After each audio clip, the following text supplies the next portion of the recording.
Let me tell you a story.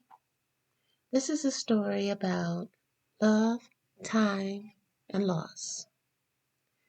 The title is Five Visits, and the setting right now is the nightclub. The room was dark now. It was a former factory, a rather small factory, so it wasn't an excessively large venue. It held approximately 100 patrons. It had been lit with people looking anxiously toward the stage for her to emerge. The lights were lowered and she came out. There was a flutist, a drummer, a keyboardist, and her backup singer already on the stage. She wore a sheer red dress with flowers covering the top and bottom, leaving the midriff area sheer. She wore her hair natural and twists with small gold ornaments added.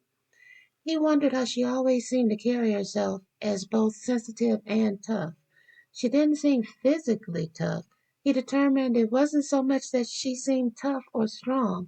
A better word he considered would be brave. She always seemed to mingle delicacy with bravery. He remembered she had always seemed like someone who was going into battle scared and yet determined. She couldn't see the audience. She made it a point not to. It was frightening enough to stand in front of people, strangers and non-strangers, and submit herself to scrutiny, but to do it while having to actually see them was more than she cared to experience. The lights on her were bright, but the lights on the audience were very, very dim.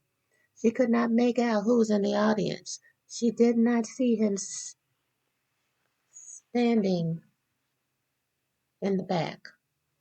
Her voice was soft and required a large amount of amplification even for a smaller venue.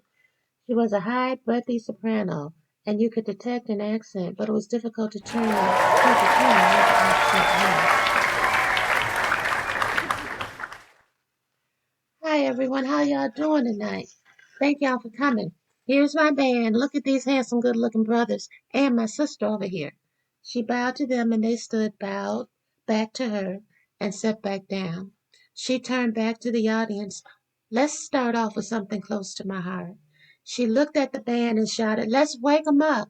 The band played, and she clapped her hands and danced during the introduction. He thought that she was classically sexy, like a Mary Wilson or a Sade, or a bit bohemian like a toned-down Erykah Badu. Her voice reminded him of Diana Ross or Janet Jackson or maybe even Rihanna with another unexplained accent.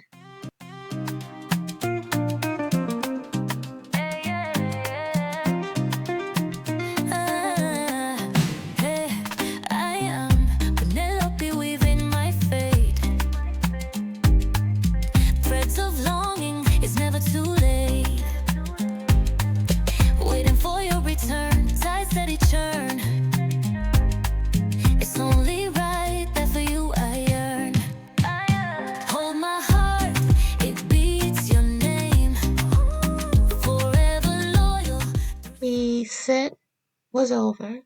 She exited the stage, and he again watched her, perhaps more intently than anyone else there, because to his mind she was something, something that he had not forgotten, but that he could not totally put into words. But she was something, she was someone that he had to, she was a puzzle that he had waited years to solve.